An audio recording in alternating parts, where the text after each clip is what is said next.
यानी कि तमाम वो 6 बड़ी खबरें आपको बताते हैं जिनके बारे में आज हम आपको जानकारी देने वाले हैं। सबसे पहले छठी बड़ी खबर कौन सी है ये आप जान लीजिए। 15 महीनों से चली आ रही गजा की जंग पर एक बार ब्रेक लगता हुआ दिखाई दे रहा है। ये पूरी खबर जो सीज फायर से जुड़ी हुई है वो हम आपको दिखाएंगे। हमास और इजराइल में युद्ध विराम पर बड़ा समझौता हो गया है और इससे गजा पट्टी में लोग जश्न मना रहे हैं। इस पूरी खबर पर हमारी नजर रहेगी, तफसील से आपको जानकारी देंगे। लेकिन उससे पहले 5वीं बड़ी खबर भी अब आप जान लीजिए।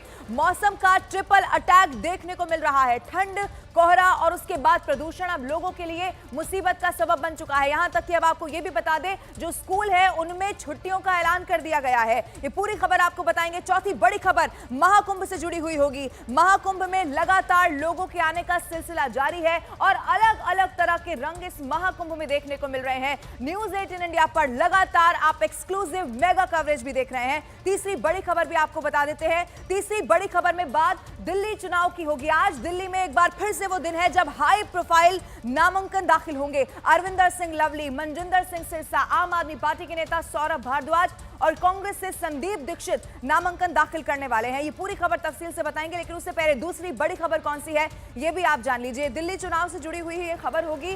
भारतीय जनता पार्टी के परवेश वर्मा पर एफआईआर के दर्ज करने के आदेश जारी हो चुके हैं। परवेश वर्मा पर जूते बांटने का आरोप लग गया है।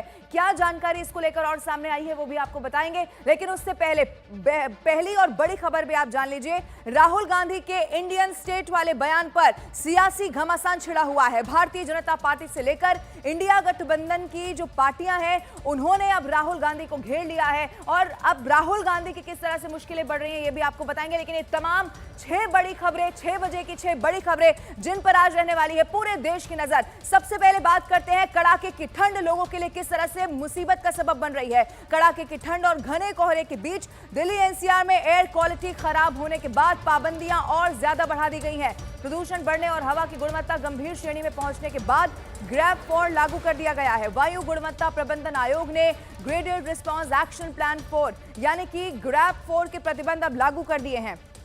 आपको यह भी बता दें, ग्रैब 4 के तहत जो पाबंदियां लागू हुई हैं इनमें निर्माण और तोड़फोड़ की गतिविधियों पर रोक भी शामिल है। हालांकि रेलवे, हवाई अड्डे, बस टर्मिनल, रक्षा और अस्पतालों जैसी सार्वजनिक महत्व के जो परियोजनाएं हैं उनको इससे छूट दी गई है।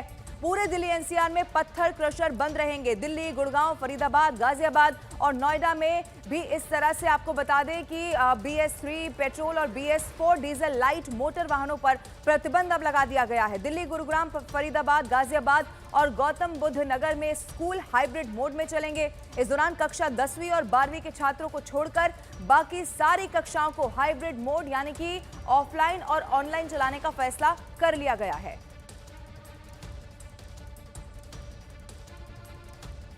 तो अब आपको यह भी बता दें कि जो तमाम स्टेजेस हैं वो किस तरह से होती हैं और वो कब तय किया जाता है कि कौन सी स्टेज में इस वक्त एयर क्वालिटी इंडेक्स है। जो स्टेज 1 होती है वो खराब श्रेणी में मानी जाती है, यानी कि जब AQI होता है वो 201 से 300 के बीच में तब दर्ज किया जाता है और उसके बाद बहुत खराब की श्रेणी आती है जिसे स्टेज 2 कहा जाता है। यहां पर AQI बढ़ जाता है जो कि 301 से 400 के बीच हो सकता है और फिर उससे भी ज्यादा खतरनाक यानी कि गंभीर श्रेणी इसे कहा जाता है जो कि स्टेज 3 है। इसमें AQI 400 को पार कर जाता है। 401 से 450 के बीच में AQI इसमें हो सकता है।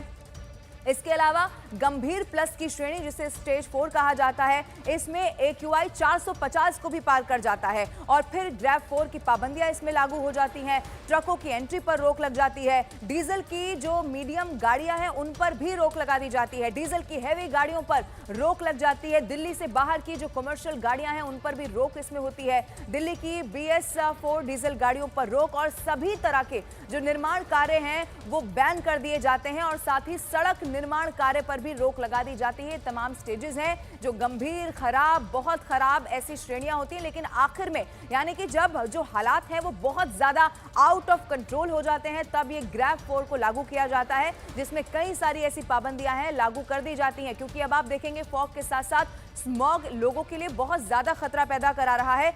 AQI लगातार बढ़ता चला जा रहा है और दूसरी तरफ ठंड भी है, लोग ठंड की भी मार झेल रहे हैं।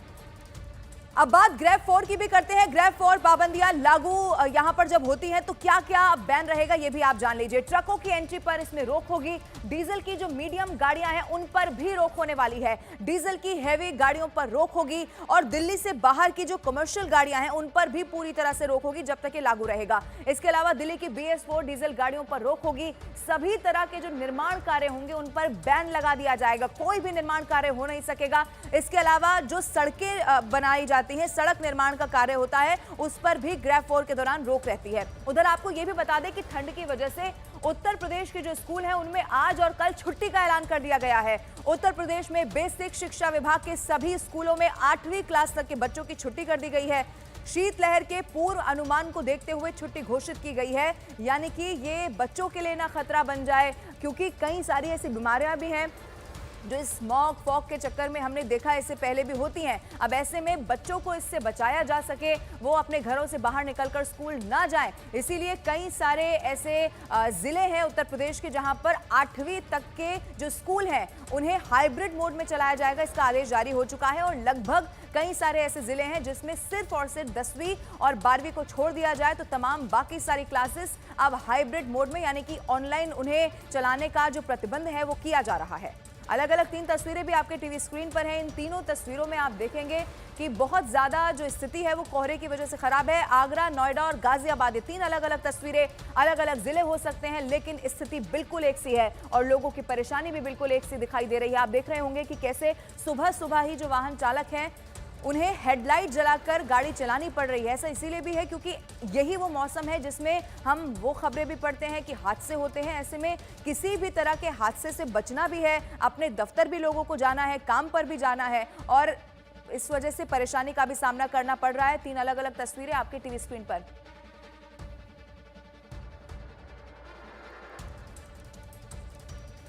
तो अब आपको यह भी बता दें कि किस तरह से ठंड अब लगातार बढ़ती जा रही है और इसी को देखते हुए अब स्कूल में भी छुट्टी का ऐलान कर दिया गया है। उत्तर प्रदेश के खास तौर पर कई सारे ऐसे जिले हैं जहां पर अब ये कहा गया है कि 10वीं और 12वीं को छोड़ दिया जाए तो बाकी सारी क्लासेस हाइब्रिड मोड में चलेंगी। इसके अलावा कड़ाके की ठंड और कोहरे के बीच जैसा हमने आपको बताया, दिल्ली NCR में एयर क्वालिटी लगातार खराब श्रेणी में पहुंच रही है और उसी के बाद ये पाबंदियां बढ़ा दी गई हैं। प्रदूषण बढ़ने और हवा की गुणवत्ता गंभीर श्रेणी में पहुंचने के बाद ग्रेफ 4 अब लागू हो चुका है।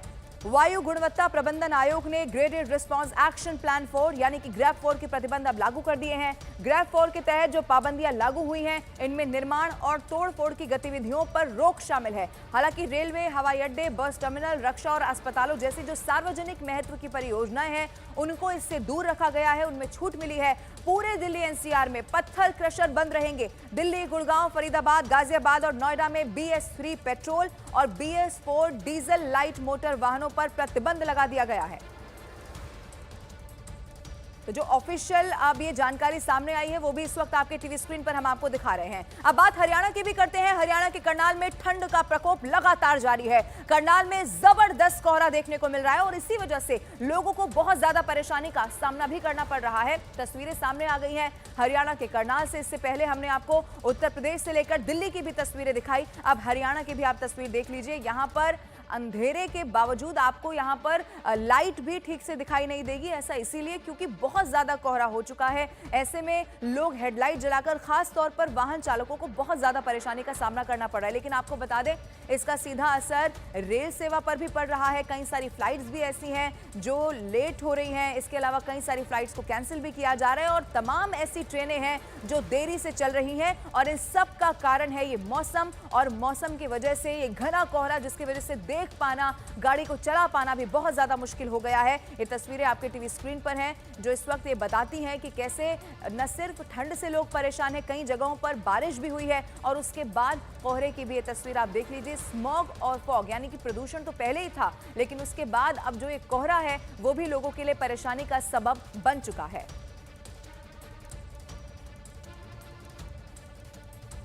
और उत्तर प्रदेश के मुख्यमंत्री योगी आदित्यनाथ ने 29 जनवरी को मौनी अमावस्या के अवसर पर महाकुंभ में 8 से 10 करोड़ श्रद्धालुओं के संगम स्नान की संभावना के मद्देनजर अधिकारियों को व्यवस्थाओं को और ज्यादा बेहतर बनाने के निर्देश दे दिए हैं। योगी ने वरिष्ठ अफसरों के साथ बीते 3 दिनों की स्थिति की समीक्षा की है और यह कह दिया है कि 29 जनवरी को मौनी अमावस्या के अवसर पर 8 से 10 करोड़ लोगों के आगमन की संभावना है। अब ऐसे में व्यवस्थाओं को और बेहतर करने की आवश्यकता है। उन्होंने निर्देश दिए कि रेलवे के साथ साथ संवाद बनाकर महाकुंभ स्पेशल ट्रेनों का समयबद्ध आवागमन सुनिश्चित कराया जाए। मुख्यमंत्री ने मेला क्षेत्र में मोबाइल नेटवर्क को और बेहतर करने की जरूरत भी बताई। इसके साथ ही बस, शटल बसेस और इलेक्ट्रिक बसों का संचालन लगातार कराए जाने पर भी बल दिया है। इसके साथ ही ये भी कहा कि मेला क्षेत्र के हर सेक्टर में 24 घंटे बिजली और पानी की आपूर्ति रहे और साथ ही योगी आदित्यनाथ ने बसों, शटल बसों और इलेक्ट्रिक बसों का संचालन लगातार कराए जाने पर बल दिया है। उत्तर प्रदेश के मुख्यमंत्री योगी आदित्यनाथ जो पहले जब महाकुंभ का आगाज नहीं हुआ था तब बार बार ये सुनिश्चित कर रहे थे कि एक एक श्रद्धालु जो यहां पर पहुंच रहा है उसे किसी भी रूप में कोई परेशानी ना हो। और अब जब 3 दिन बीत चुके हैं इस महाकुंभ का आगाज हुए तो खुद मुख्यमंत्री योगी आदित्यनाथ ने जो भीड़ वहां पर पहुंची, जो श्रद्धालुओं का रैला लगा, उसे देखते हुए अधिकारियों के साथ हाई लेवल मीटिंग की है, बातचीत की है और उन्हें यह भी कहा है कि अब अगला अमृत स्नान जो कि 29 जनवरी यानी कि मौनी अमावस्या को होने जा रहा है तो उसमें तादाद में श्रद्धालु और पहुंच सकते हैं। उसी हिसाब से और व्यवस्था होनी चाहिए, ये योगी आदित्यनाथ ने अधिकारियों को निर्देश दिए। और महाकुंभ में कांटों वाले बाबा की काफी चर्चा हो रही है। रमेश कुमार मांझी कांटों पर ही सोते हैं और डमरू हाथ में लेकर बजाते हैं। खास बात यह भी है कि बाबा रमेश कुमार मांझी कांटों को ही अपनी चादर बनाकर उस पर लेट जाते हैं। बाबा ने संगम के तट पर ही कांटों का बिस्तर भी बनाया है।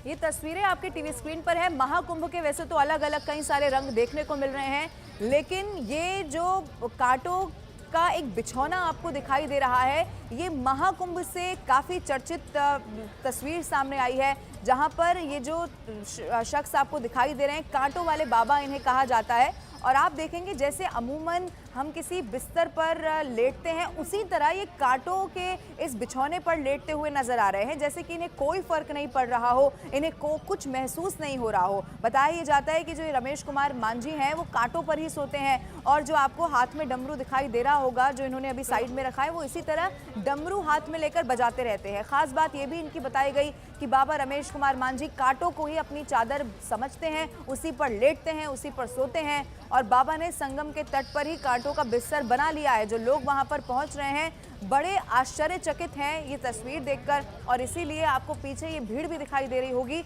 जो इन कांटे वाले बाबा को देखने के लिए यहां पर पहुंची हुई है। न्यूज़ 18 इंडिया पर ये तस्वीरें हम आपको दिखा रहे हैं और ये कांटे वाले बाबा भी आप देख लीजिए। एक कांटा भी अगर कभी गलती से चुभ जाए तो आप जानते होंगे कि कितनी तकलीफ एक शख्स को होती है, लेकिन ये इस कांटों वाले बिस्तर पर लेट रहे हैं, इस कांटे वाले बिस्तर को ही अपनी चादर मानते हैं और इसी तरह डमरू हाथ में लेकर बजाते रहते हैं, जैसे इन्हें इस बात से कोई फर्क नहीं पड़ता हो या फिर इन्हें कुछ महसूस भी दर्द ना होता हो।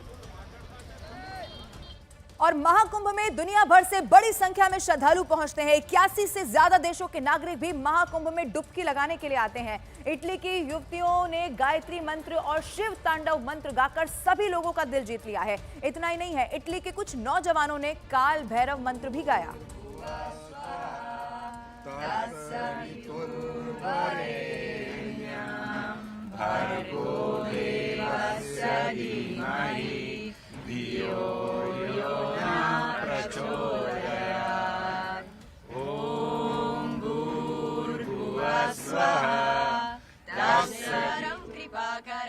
नारदादियोगी वृन्दवन्दितं दिगम्बरं काशिकापुरादिनाथ कालभैरवं भजे भानुकोटिभास्वरं भवद्दितारकं परं सुनाते राम सकल गुण धाम की हम कथा सुनाते राम सकल गुण धाम की ये राम मद्दमन्निनादमद्दमरवै चकार चंद चंदवतरोतु न शिवाय शिवम् जतकदाः संभ्रम भ्रमन्निलिम्प निर्जरी विलोलवेचि वल्लरी विराजमान मूर्धनि दगद्दगद्दगज्ज्वलल्ललाट पट्टपावके किशोर चन्द्रशेखरे रति प्रतीक्षणम् मम दरादरेन्द्र नंदिनी विलास बंधु बंधुरा।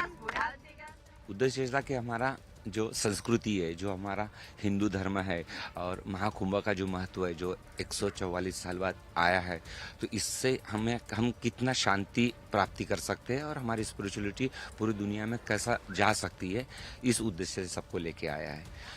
ये आने के बाद ये लोग सारे के सारे इतने खुश है कि मतलब उनको ऐसा लग रहा है कि हम सारे पुण्य पा गए। क्या बात है, आज सारे पुण्य पा गए। लेकिन आप कैसे इटली पहुंचे?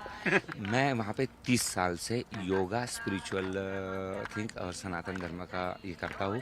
तो आप लोगों ने सुना ही होगा कि किस तरह से उच्चारण करके, और हमारे धर्म में जो है वो एक पीस है, हमें ये गॉड गिफ्ट मिला हुआ है, मन की शांति मिलती हाँ, ये गॉड गिफ्ट मिला है। तो ये पूरा यूरोप में हम लोग इसका प्रचार और प्रसार करते हैं। क्योंकि अभी हमने गायत्री मंत्र सुना, ऐसे लग रहा था कि मन मोहित हो गया पूरा। ये अभी यूरोप में जितने भी मेरे फॉलोअर्स हैं, आप सवेरे मॉर्निंग में अगर कार से देखोगे ना तो आपको गायत्री मंत्र, गणेश आरती ये सुनने मिलेगा। इसमें से ये सारे के सारे मॉर्निंग में उठ के पहले गायत्री मंत्र का जाप करेंगे 108, 107 बार, 110 बार, जो उनको समय मिलता, और सोने के पहले। तो उनके जीवन में जो चेंजेस आया है वो अनबिलीवेबल है। तो दुनिया के सबसे बड़े धार्मिक उत्सव महाकुंभ में देश विदेश से श्रद्धालु आस्था की डुबकी लगाने के लिए प्रयागराज पहुंच रहे हैं। इन सब के बीच महाकुंभ में आए एक IITian बाबा की काफी चर्चा हो रही है। महाकुंभ में इन्हें लोग इंजीनियर बाबा भी कहते हैं। इनका दावा है कि उन्होंने बॉम्बे के इंडियन इंस्टीट्यूट ऑफ टेक्नोलॉजी से एरोस्पेस इंजीनियरिंग की है और साइंस का रास्ता छोड़कर उन्होंने आध्यात्म का रास्ता अपना लिया है। अब उन्हें आध्यात्म की जिंदगी में शांति मिलती है।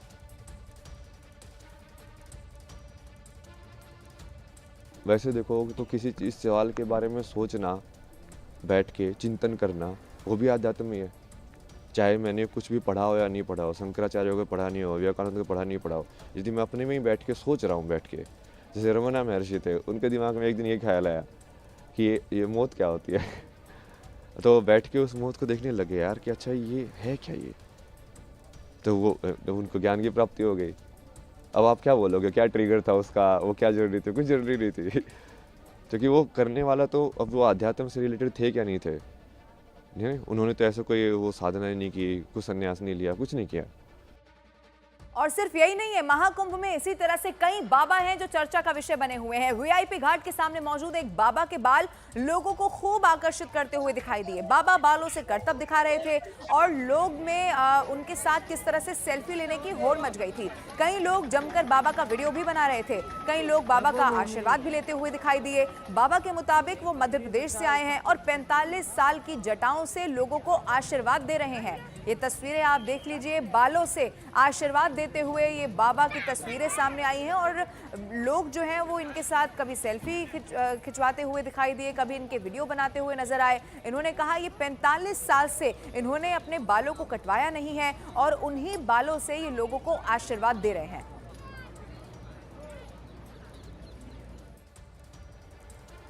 और कनाडा से आकर भारत की सांस्कृतिक विरासत को अपनाने वाली 40 साल की एलेक्सा के लिए महाकुंभ एक अलग ही अनुभव है। सनातन को मानने वाली एलेक्सा 40 से 45 दिन महाकुंभ में ही रहेंगी। एलेक्सा ने महाकुंभ को दिव्य और भव्य बताया है।